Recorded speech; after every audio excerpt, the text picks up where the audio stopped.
What's up everybody, it's Rondy Wooten with a video I should have made a week ago, but didn't because of who I am as a person. You're just gonna have to deal with that, I suppose. Destiny 2's Forsaken expansion just launched, and there are some big changes. Firstly, I'm gonna start with the director and make it a little bit more simple and explain how you're supposed to get those powerful gear upgrades to increase your light level. Looking at the director, you can see that there are these gold icons over several different locations. So if I actually look at any of those locations, it's going to tell me what I can do there in order to get gear.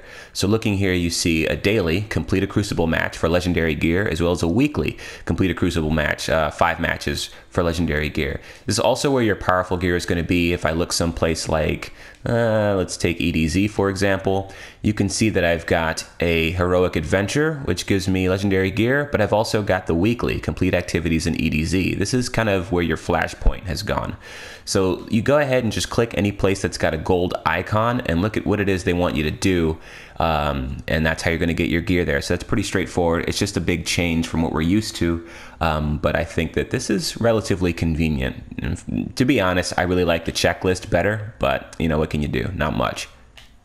All right, in addition to your dailies and your weeklies on the director, you've also got bounties. You may already know, Zavala's got your Vanguard bounties, Shaxx has Crucible bounties, there are some new and improved clan bounties that Hawthorne's got for you, and then there's a new character, the Drifter, who's got your bounties for Gambit. Tess Everest even has bounties now for you to get Bright Dust. If you're looking for the Drifter, the Gambit guy, since he's a new character, I've popped into the tower to show you where he is, and Shablam, that guy's right there, so you can do his bounties too. So in the director, you've got your milestones for your powerful gear, and then I've told you just now, if you were paying attention, how to get your bounties done, or at least where to find them. Cool beans. Okay, what's next? What's up? Okay, I decided I'll show you collections. The collections tab is actually a place where you can pull out the old gear that you've already acquired. So say you wanted to go ahead and grab your Hawthorne's Field Forged shotgun for some reason. You can actually pop in here, find that gun, and you can see for some glimmers, some shards, and some gunsmith materials, I can actually withdraw that weapon. So it's not like the vault, it's not stuff that I actually have on me. It's an archive of items that I've owned before. Now this just doesn't work with things that have random rolls, so it doesn't work for the new Forsaken stuff, but pretty much anything that you've ever collected back in year 1 of Destiny 2, you can go ahead and retrieve if you can pay the price for those items. And yeah, that's that thing. But you can't withdraw Cade 6, not an option. But have you noticed his little rooster buddy here? The Colonel, holding it down. Bok bok. All right. What's next? Oh, I know what to explain. So for that one guy in the back who's like, but what about those cool new supers that I saw in that video?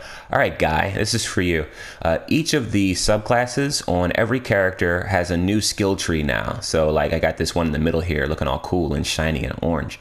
So you get those when you're playing through the campaign. There's a quest that the game sends you on. It's like, hey, you want a new super? Here's a new super, but first you gotta do something for me. Cool.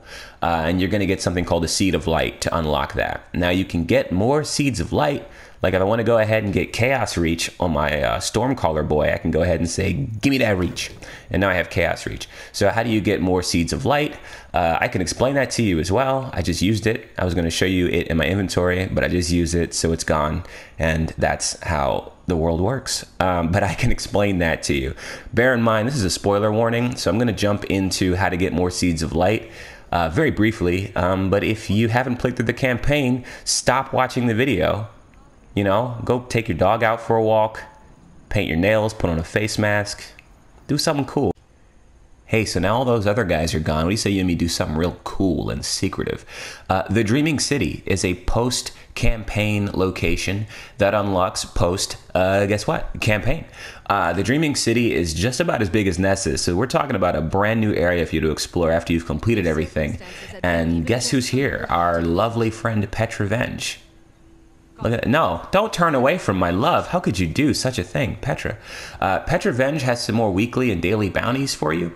So you got things like the Ascendant Challenge, where you can get powerful gear, and then you've got your daily bounties for dark fragments, so on and so forth. She's also got an item that's going to help you get that extra Seed of Light. These are the Charge of Lights, tier 1, 2, 3, and unstable, and these are linked to the Blind Well, which is a PvE activity that requires these items in order to initiate. So on completing the Blind Well tier 2, you have a shot at getting a Seed of Light. Where is the blind well and how does it work? Well, you know, maybe I'll show you some of that stuff. All right, let's go. Blind well is that away. This upsets me greatly because on day one, I spent 45 minutes looking for it. This is where the blind well is on the map, right next to PV. Blind well, right over here. You can track the damn thing, but for whatever reason, it is right in front of you at the drop zone. So, I mean, I'm gonna spend way too much time complaining about how that has caused me personal frustration, but because that's just not cool, guys. But from the drop zone, you're actually just gonna go ahead and follow this path, which I will show, and I might speed up. I'm gonna come back and pick that up.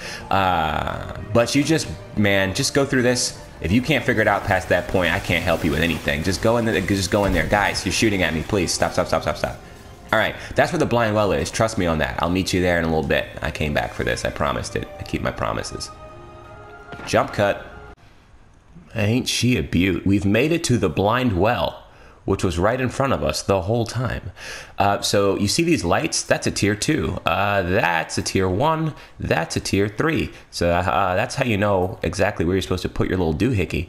Deposit charge of light tier 1, deposit charge of light tier 2. You can go ahead and hold the square button or whatever console you're playing or PC you're playing on. And that's how you activate that. And it's a whole big to-do, and you want to come here with some friends. But clearing tier 2s is how you're going to get your seed of light. This is the blind well. I will not go into depth about this right now. Maybe not even ever. I've done my part. What else can I show you before we sign off here? Because this video is so long and irrelevant. The last thing I will show you in this video is how to get back to the observatory so that you can go do a thing that I won't spoil. But from the entrance, and I'm only going to take you there part way because I'm lazy. If you couldn't tell by the fact that I upload a video like once every 4 weeks and maybe sometimes every 2 months, I don't feel like, hey, let's get this guy. Get in my bag. Get in my bag, buddy. Oh, there's my scooter. We call them scooters in the ASOG clan. We also call our helmets hats because we're cultured. You're gonna go this way, and then you just follow the path. Trust me, this is where I get off. That's about enough of that. So yeah, I'll show you some other videos later. I'm gonna detail why I love this super so much. Spoiler warning, it's because I can just sit in here and fire it all friggin' day with my Lunafaction boots on, and it does other things. So that's really neat. And I'm also going to go ahead and do a little bit of a review-ish type thing on the Cerberus +1 auto rifle. So yeah, I'm going to go talk about the supers a little bit, and I'm going to talk about the Cerberus +1 and maybe even another thing. But that's enough from me. Don't forget to comment, like, subscribe, and share if you're into that sort of thing. I've been Rondy Wooten, and take care, everybody.